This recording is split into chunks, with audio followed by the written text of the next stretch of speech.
आपका first year का जो आज टॉपिक है that is chapter number 6 fluid dynamics. Fluid dynamics chapter का नाम दो लफ्ज़ों का मजमूआ है, एक में एक लफ्ज़ है फ्लूइड और एक डायनामिक। फ्लूइड बेटा कोई भी ऐसी चीज़, एनीथिंग दैट कैन फ्लो, हर वो चीज़ जो फ्लो कर सकती है, बह सकती है, उसे हम फ्लूइड कहते हैं। और फ्लूइड के अंदर तीन चीज़ें आ जाती हैं, लिक्विड, गैसेस और प्लाज्मा। और डायनामिक्स का मतलब होता है इन मोशन।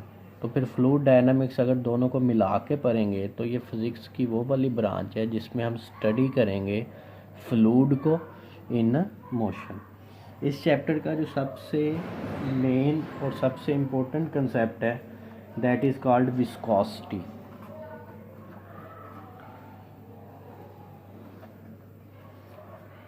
इसको बेटा हम एक सिंबल से रिप्रेजेंट करते हैं। ये सिंबल है, एन की तरह का सिंबल है लेकिन एन नहीं है। इस सिंबल को हम पढ़ते हैं ईटा, ETA। और इसको कहते हैं विस्कोसिटी भी कहते हैं, इसको कोएफिशिएंट ऑफ विस्कोसिटी भी कहा जाता है। विस्कोसिटी की डेफिनेशन क्या हो? फ़र्ज़ करें आपके पास कोई फ्लूइड है, ये कोई फ्लूइड है, तो ये फ्लूइड की लेयर्स के दरमियान में जो फ्रिक्शन होगी एक दूसरे के साथ, इनकी ये ऊपर वाली लेयर्स की नीचे वाली लेयर के साथ जो फ्रिक्शन है, इस फ्रिक्शन को हम कहते हैं जी ईटा या विस्कोसिटी। तो विस्कोसिटी की डेफिनेशन क्या होगी? It is a frictional effect between different layers of flowing fluid.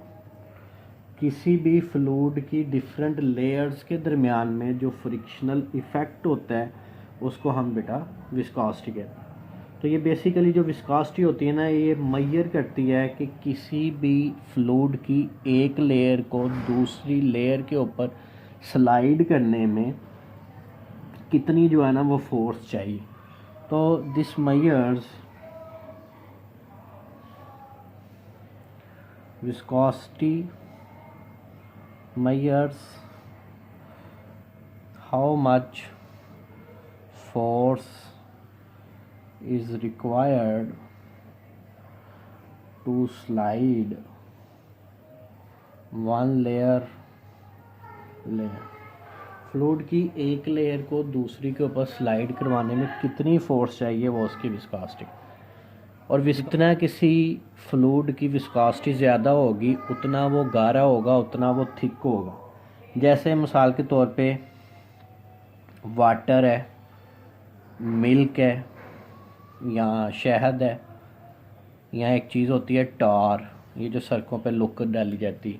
Water मतलब पानी, मिल्क दूध, हनी शहद, और टार ये जो लुक डाली जाती है सड़कों पे रोड वगैरह बनाने के लिए। अब ये तीनों चीज़ें क्या हैं? फ्लूइड हैं, लेकिन तीनों में फ़र्क क्या है? इनके गाढ़ेपन का फ़र्क है। जो वाटर की विस्कोसिटी होती है ये कम होती है दूध से, दूध की विस्कोसिटी कम होती है शहद से, शहद की विस्कोसिटी कम होती है टार से। ठीक है, तो विस्कोसिटी बेसिकली किस चीज़ का नाम है? किसी भी चीज़ का थिक होना, किसी फ्लूइड का जो थिकनेस है वो उसकी विस्कोसिटी कहलाती है। तो हनी और ये टार। तो ये चीज़ बेटा, ये एक डेफिनेशन है छोटी सी, ये आपने याद रखनी है। नेक्स्ट जो बेटा आपके पास डेफिनेशन है that is called drag force. और ड्रैग फोर्स बेसिकली क्या होती है कि अगर आपके पास कोई फ्लूइड है, कोई भी फ्लूइड है, और इस फ्लूइड के अंदर जब कोई भी सब्सटेंस या कोई मटेरियल मूव करेगा तो उसके मूव करने की वजह से उसके ऊपर एक फ़ोर्स लगती है जो उसको मूव करने से रोकती है, जिसको कहा जाता है रिटार्डिंग फोर्स। रिटार्डिंग फोर्स मतलब रोकने वाली फोर्स, मतलब अगर वो इस तरफ मूव कर रहा है तो उसके अपोजिट उसके ऊपर एक फोर्स लगे, and that force is called retarding force. इसकी डेफिनेशन भी यही है कि an object moving through a fluid experience a retarding force. An object moving through a fluid experience a retarding force is called drag force। कि जब कोई material किसी भी फ्लूइड में से फ्लो करता है तो उसके ऊपर जो रिटार्डिंग फोर्स लगती है that is called drag force. और ये हम अपनी डेली लाइफ में इसको महसूस भी करते हैं। आप किसी चलती हुई कार से अपना हाथ बाहर निकाल लें तो आपको हवा की फोर्स आपके हाथ पे लगती हुई महसूस हो, क्योंकि हवा क्या है, फ्लूइड, और आपका हाथ जब उस फ्लूइड में मूव करता है तो उसके ऊपर फोर्स लगती है। अब क्वेश्चन ये है कि अगर ये फोर्स लगती है तो कितनी लगती है। स्टोक्स लॉ के नाम से एक लॉ है that helps us to find the retarding force। लेकिन ये जो रिटार्डिंग फोर्स है स्टोक्स लॉ, इसके अंदर एक बात याद रखिएगा कि ये ओनली एप्लीकेबल है सिर्फ किसके ऊपर, only applicable for spherical bodies. कि स्टोक्स लॉ हम स्फेरिकल बॉडीज़ पे लगा सकते हैं और वो भी हाई स्पीड के ऊपर नहीं, moving with low speed, moving with low speed. तो अगर कोई आपके पास स्फेरिकल बॉडी हो जो लो स्पीड से मूव कर रही है तो उसके ऊपर ड्रैग फोर्स कितनी लगेगी वो हम फाइंड कर सकते हैं यूजिंग स्टोक्स लॉ। और ये स्टोक्स लॉ का जो फार्मूला है that is 6 pi eta R V T. V T भी लिखा जाता है, खाली वी भी लिखा जाता है, बेसिकली है ये वेलोसिटी ही। तो ये टी हम बाद में इंट्रोड्यूस करवाएंगे, अभी मैं इसे खाली वी ही लिख रहा हूँ। यहाँ पे 6 और पाई ये दोनों कांस्टेंट है, ये ईटा विस्कोसिटी है, आर बेटा रेडियस है, और जो वी है दैट इज़ वेलोसिटी। तो इसकी अगर स्टेटमेंट आप लिखना चाहें तो it states that force, drag force on a sphere of radius r slowly moving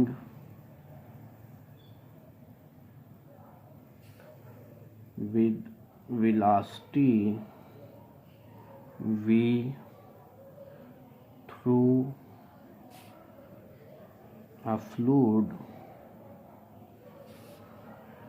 of viscosity eta is given by that above formula F is equal to 6 pi eta r v। खाली F भी लिख दें और अगर साथ आप छोटा सा d लिख दें तो ये भी लिखा जा सकता। अब ये 2 नंबर का शॉर्ट क्वेश्चन आता है कि डिफाइन स्टोक्स लॉ और इसकी लिमिटेशन बताएं। लिमिटेशन ये मैंने ऊपर लिखी है। लिमिटेशन मतलब होता है इसकी हद क्या है। तो हद इसकी ये है कि ये सिर्फ स्फेरिकल बॉडी पे लग सकता है और वो भी स्लो स्पीड के साथ अगर वो मूव कर रही हो। और इसमें स्पेशल पॉइंट के अंदर आपकी बुक के ऊपर उसने लिखा हुआ है कि जो liquid and gases have non zero viscous. ये एमसीक्यूज़ हैं कि गैस का और लिक्विड का जो विस्कोसिटी है ना ये नॉन ज़ीरो होती, और विस्कोसिटी ऑफ गैसेस जो है वो इंक्रीज़ होती है with increase in temperature, for liquid it decreases. कि अगर गैस को बेटा गर्म करेंगे तो उसकी विस्कोसिटी इंक्रीज़ होती है और अगर लिक्विड को गर्म करेंगे तो उसकी विस्कोसिटी कम होती है। ये एमसीक्यूज़ के तौर पे आपने बुक के ऊपर से पढ़ा। अब इसके अंदर एक लॉन्ग क्वेश्चन है that is called terminal velocity. We T से बेटा इसे रिप्रेजेंट किया जाता है। अब एक बात हमें पता है, छोटी क्लासों से हम ये सीख के आए हैं कि जब भी कोई चीज़ नीचे गिरती है under its weight W is equal to mg, तो जैसे जैसे बेटा ये नीचे गिरेगी इसकी स्पीड क्या होगी, वेलोसिटी क्या होगी, इंक्रीज़ होगी। नाउ इमेजिन कि ये जो आपके पास स्फीयर है ये किसी फ्लूइड में से नीचे गिर रहा है। तो जब ये फ्लूइड में से नीचे गिरेगा तो फिर इसके ऊपर एक फोर्स लगेगी ऊपर की तरफ जिसे हम कहते हैं ड्रैग फोर्स। और ये ड्रैग फोर्स किस पे डिपेंड करती है, वेलोसिटी के ऊपर। F D is directly proportional to velocity. तो जैसे जैसे वेलोसिटी इंक्रीज़ होगी ड्रैग फोर्स भी इंक्रीज़ होगी। तो जैसे जैसे ये बॉडी नीचे की तरफ मूव करेगी इसकी वेलोसिटी इंक्रीज़ होगी, ड्रैग फोर्स भी इंक्रीज़ होगी। लेकिन एक पॉइंट ऐसा आएगा एट लास्ट कि जो नीचे वाला वेट है और जो ऊपर वाली ड्रैग फोर्स है ये दोनों क्या हो जाएंगी, इक्वल होने का मतलब है ये एक दूसरे को क्या कर देंगी, बैलेंस, कि जितना वज़न नीचे होगा उतनी ही ड्रैग फोर्स ऊपर की तरफ होगी। तो यहाँ पे इसकी जो वेलोसिटी होगी दैट वेलोसिटी इज़ कांस्टेंट, और इस कांस्टेंट वेलोसिटी को बेटा कहते हैं हम टर्मिनल वेलोसिटी। तो टर्मिनल वेलोसिटी बेसिकली क्या होगी, this is the constant velocity कब होगी, जब किसी बॉडी का वेट और उसकी ड्रैग फोर्स आपस में इक्वल हो जाएंगे। बेटा अगर इसे हम लफ्ज़ों में लिखें तो ये टर्मिनल वेलोसिटी की डेफिनेशन बनेगी, the maximum constant velocity acquired by spherical bodies in falling vertically downward when the magnitude of drag force becomes equal to its weight is called terminal velocity. क्योंकि इसे हमने टर्मिनल वेलोसिटी कहा है तो यहाँ v के साथ छोटा सा नीचे हम t लिखें, और हमें ये पता करना है कि टर्मिनल वेलोसिटी का फार्मूला क्या होगा। एक बात हमें न पता है, एज वी नो दैट कि टर्मिनल वेलोसिटी के लिए जो वेट है वो किसके इक्वल होता है, ड्रैग फोर्स के। इसकी अगर उधर वैल्यूज़ पुट कर दें हम तो ड्रैग फोर्स की वैल्यू होती है 6π/r/v_t, और वेट किसी भी बॉडी का होता है mg। वी को बेटा इधर ही रहने दें, 6π/r उस तरफ चला जाएगा, mg/6π/r। ये जो इतनी चीज़ है इसे उठा के हम नीचे ले गए तो फार्मूला बना हमारे पास mg = 6π/r_v। अब इस फार्मूले के अंदर ईटा कोएफिशिएंट ऑफ विस्कोसिटी है, ये कांस्टेंट होगा, r रेडियस है, g ग्रेविटेशनल एक्सेलरेशन है, 6 और पाई कांस्टेंट, और m मैस। तो एज वी नो दैट कि जो पुत्र डेंसिटी होती है वो होती है मैस पर यूनिट वॉल्यूम, और डेंसिटी को हम ईटा कहते हैं, रो के साथ डिनोट करते हैं, मैस को m के साथ, वॉल्यूम को v के साथ। तो अगर v इस तरफ आके ज़रब खाए तो m = rho multiply by volume. तो मैस किसके इक्वल आ गया, रो मल्टीप्लाई बाय वॉल्यूम। और जो वॉल्यूम, ये चूँकि हमारे पास जो बॉडी मूव की थी ये स्फीयर था, तो स्फीयर के वॉल्यूम का फार्मूला होता है 4/3πr³। ये फार्मूला यहाँ सब्स्टिट्यूट करें, m = rho 4/3πr³। This is equation number 2। अब हम क्या करेंगे बेटा कि ये जो इक्वेशन नंबर 2 की वैल्यू है इसे यहाँ पे हम इक्वेशन नंबर 1 में सब्स्टिट्यूट, मतलब ये जो m है m की जगह पे इसकी ये वैल्यू सब्स्टिट्यूट करें। सो पुट 2 × 1, 2 को 1 में सब्स्टिट्यूट करें, जो टर्मिनल वेलोसिटी है that is equal to m की जगह पे उसकी वैल्यू लिख दें 4/3πr³, और जो बाकी चीज़ थी that is g/6π/r⁵, g/6π/r⁵, r v नहीं आएगा साथ इसके, तो ये इसके साथ मल। अब इसमें से जो चीज़ कटती है वो काट दें, पाई पाई के साथ कट गया, एक r के क्यूब से कटा, बाकी स्केयर। और तो इसे हम ऐसे लिख सकते हैं 4 ऊपर g बचा, साथ ये रो है, साथ r का स्केयर डिवाइडेड बाय नीचे 6 × 3 18, और क्या बचा इसमें से ईटा। तो इससे बेटा हम ऐसे लिख सकते हैं, ये 2 2s are 4 and 2 9s are 18, तो Vt = 2g rho over 9 eta multiply by R square. ये फार्मूला आपके पास आ जाएगा टर्मिनल वेलोसिटी का। इतने फैक्टर के ऊपर हम ब्रैकेट लगा देते हैं। उसकी रीज़न ये है पुत्र कि ये ब्रैकेट के अंदर जितनी चीज़ें हैं ये सारी कांस्टेंट हैं, 2 भी कांस्टेंट, g भी कांस्टेंट, रो भी कांस्टेंट, 9 भी और ईटा। ये सारी चीज़ें अगर कांस्टेंट हैं तो हम ऐसे लिख सकते हैं terminal velocity is directly proportional to R square. तो मींस दैट कि जो टर्मिनल वेलोसिटी है वो किसके साथ डायरेक्टली प्रोपोर्शनल है, बॉडी के रेडियस के साथ। यहाँ से एक शॉर्ट क्वेश्चन भी पूछा जाता है, what is the dependence of terminal velocity.